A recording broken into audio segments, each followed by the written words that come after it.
Ok, el Señor está terminando en esta parte diciendo, es importante que le pongas atención a esto que acabo de decir. Versículo número 18. La explicación. Aleluya. Jesús explica la parábola del sembrador, dice mi Biblia ahí a mano arriba, y dice el 18. Oíd pues vosotros la parábola del sembrador. Cuando alguno oye la palabra del reino y no la entiende, viene el malo y arrebata lo que fue sembrado en su corazón. Este es el que fue sembrado junto al camino. Y el que fue sembrado en pedregales, este es el que oye la palabra y al momento la recibe con gozo, pero no tiene raíz en sí, sino que es de corta duración, pues al venir la aflicción o persecución, o la persecución, por causa de la palabra, luego tropieza. El que fue sembrado entre espinos, este es el que oye la palabra, pero el afán de este siglo y el engaño de las riquezas ahogan la palabra y se hace infructuosa. Mas el que fue sembrado en buena tierra, diga buena tierra, este es el que oye y entiende la palabra y da fruto y produce a 100, a 60 y a 30 por uno.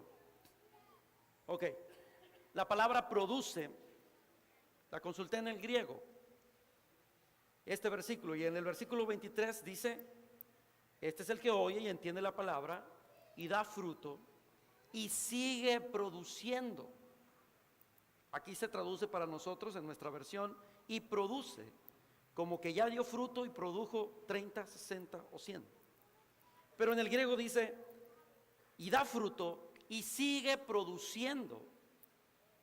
Dio fruto y sigue produciendo a 30, a 60 y a 100. Ok. Hermano, yo estuve un tiempo preguntándole al Señor sobre esta parábola. Yo he predicado sobre ella, pues yo creo, no sé, unas 7 veces, 6 veces, no sé exactamente. La he mencionado, la he predicado, pero agarré un tiempo de leer mucho la palabra en las noches antes de dormirme. Y entonces empecé a estudiar el Evangelio de Marcos, porque el Evangelio de Marcos es el evangelio, uno de los evangelios sinópticos. Y el Evangelio de Marcos enfatiza inmediatamente el reino de Dios. Aunque el Evangelio de Mateo habla mucho sobre el reino de Dios y las palabras del reino de Dios y los dichos del reino de Dios. Más sin embargo, Marcos es más objetivo, se va más directo a decirnos qué sucede cuando el reino de Dios está. Mientras que aunque Mateo también lo menciona, Mateo habla más de los dichos de Jesús, de las cosas que Jesús habló, de las cosas que Jesús dijo y de las cosas como explicó el reino de Dios. Pero leyendo el Evangelio de Marcos encontré manifestaciones de reino bien poderosas. Y encontré que hay dimensiones de reino.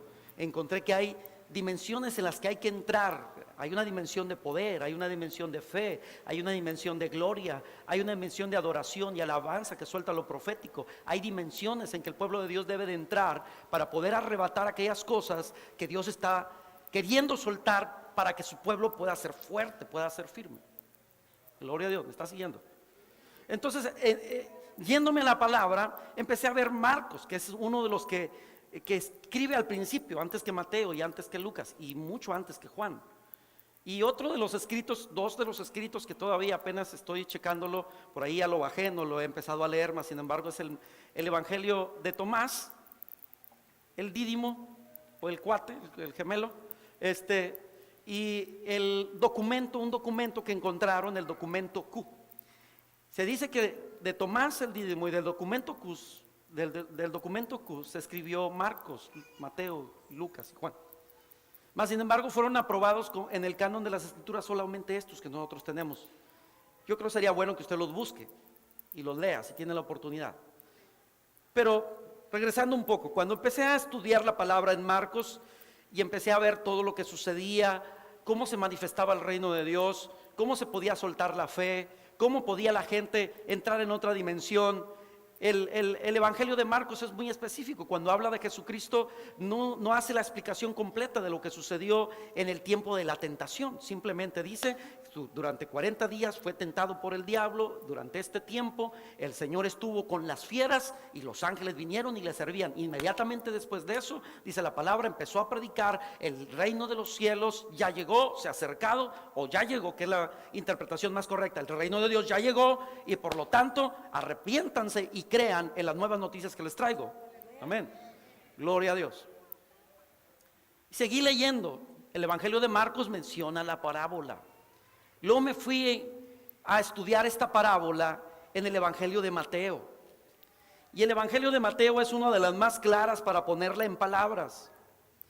Cuando yo estuve leyendo en esta parte de la Biblia, todavía el día de anoche que estuve estudiando esto, porque yo empecé a ver, dije: a donde quiera que vayas hay tierra mala.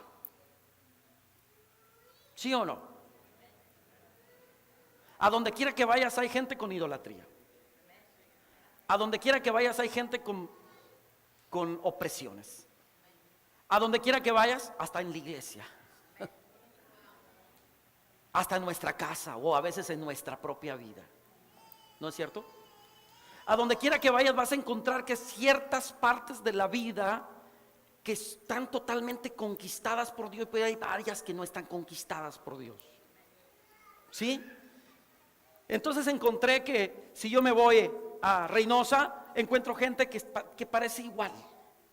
Gente que es dura, gente que tiene un corazón duro, piedras. ¿Sí? Mas sin embargo también encuentro gente en las iglesias que también tiene piedras. ¿Sí? Que tiene su corazón empedernido, es una piedra. Entonces empecé a observar las cosas. Dije: tanto afuera como adentro existe la gente que está junto al camino, que se les da la palabra. ¿Cuántas veces no se predica la palabra? Ya estoy explicándole casi todo lo que empecé a ver. Gente oye la palabra, pero apenas salió y inmediatamente se robó la palabra. Algo pasó que le robó la palabra. Se predicó la palabra y algo sucedió en el momento que estábamos despidiéndonos. Algo que no les gustó, algo que no les pareció. Si el pastor no les saludó, por poner un ejemplo. Si la persona que está a su lado le hizo mala cara, si no vino el que estaba esperando, algo se apaga y todo lo que se sembró se acabó. Por más precioso que haya predicado Arturo. Bueno, yo todavía guardo los mensajes de Arturo aquí adentro de mi corazón. Espero que la mayoría o todos. Pero digo, entonces la parábola del sembrador, aunque Jesús la explicó de una manera muy poderosa, también tiene que ver con las etapas y las situaciones de nuestra vida espiritual. Tiene que ver con la primera etapa, cuando te soltaron la palabra y tú quisiste, pero algo arrancó la palabra. Te volvieron a sembrar la palabra y de repente no tuviste profundidad en cosas que te dijeron y eso se secó. Te volvieron a sembrar la palabra, pero vinieron los afanes y la persecución y algo arrancó esa dimensión a la que Dios te quería llevar. Entonces, no solamente es algo que nosotros tenemos que predicar afuera y que la gente necesita oír la palabra del reino de Dios, y hasta que encontremos buena tierra, entonces vamos a tener que dar, o quiero decir, hasta entonces vamos a dar fruto a 30, a 60 y a 100. Pero también encontré que la gente en la iglesia no da fruto.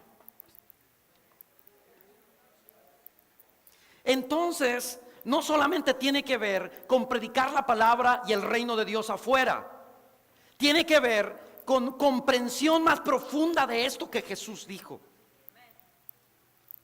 Tiene que ver con una mentalidad más abierta. Por eso el Señor Jesucristo, mira, ninguna de las parábolas fueron arregladas de tal manera que le dijeron: esto fue específicamente Mateo, Lucas y Marcos, específicamente menciona esto. Por eso cada uno de los evangelistas en todas las parábolas o agregan o te hacen más amplio el panorama de lo que está diciendo el Señor. Pero entonces hay algo más profundo que solamente ver que eso es para que nosotros vayamos y sembremos la palabra. Es parte. Tenemos que ir afuera, sembrar la palabra. Gente no va a entender, no va a recibir a Dios. ¿Por qué? O no va a recibir la palabra porque está junto al camino, va de paso. Simplemente viene Satanás, le roba la palabra y ya no hubo nada. Y otros están en pedregales. Están en pedregales porque así viven la vida. Tienen una vida llena de piedras en la mente y en el corazón. Se siembra la palabra, la semilla apenas crece y se seca porque el sol sale y la seca completamente. Y no hay raíz, no hay profundidad de raíz y se secó. Eso es lo de afuera, sí. Pero también hay gente que afuera le siembran la palabra y los afanes. Es que yo no puedo porque no tengo carro. Es porque yo no puedo porque yo no tengo dinero. Es que no puedo porque estoy enfermo. Afanes y preocupaciones y diferentes situaciones y persecución. Y cuando la familia lo empieza a perseguir, no voy, pues si la familia mía no quiere. Y entonces, ¿hasta cuándo vamos a encontrar la cuarta parte de la gente que va a entender la palabra, que va a ser buena tierra?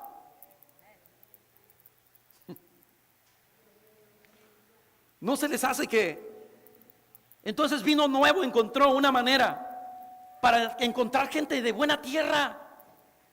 Y Chequina todavía no la encuentra.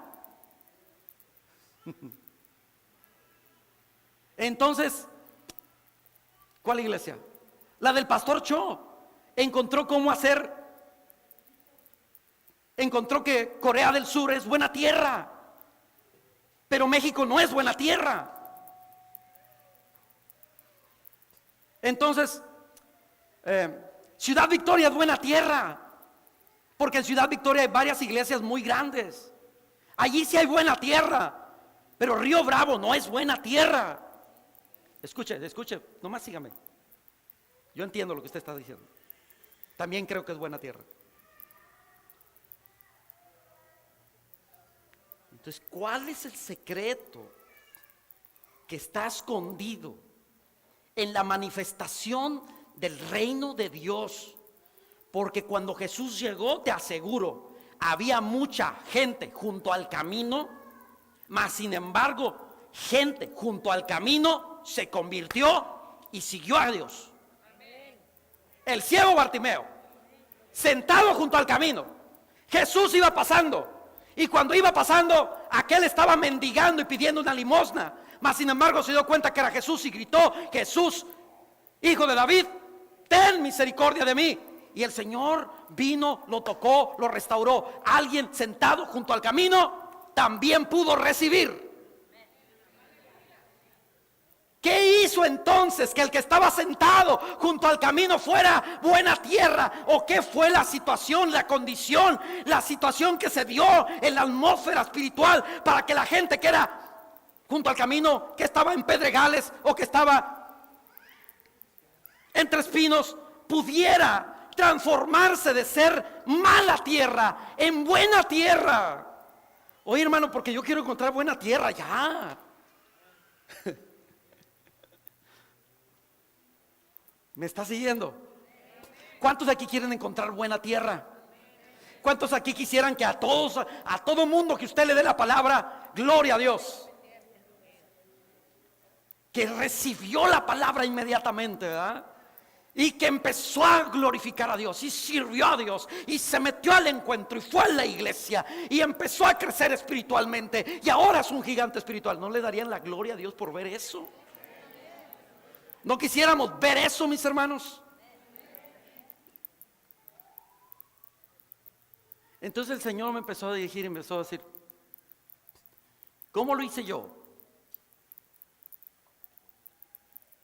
No queremos entrarle como lo hizo Él.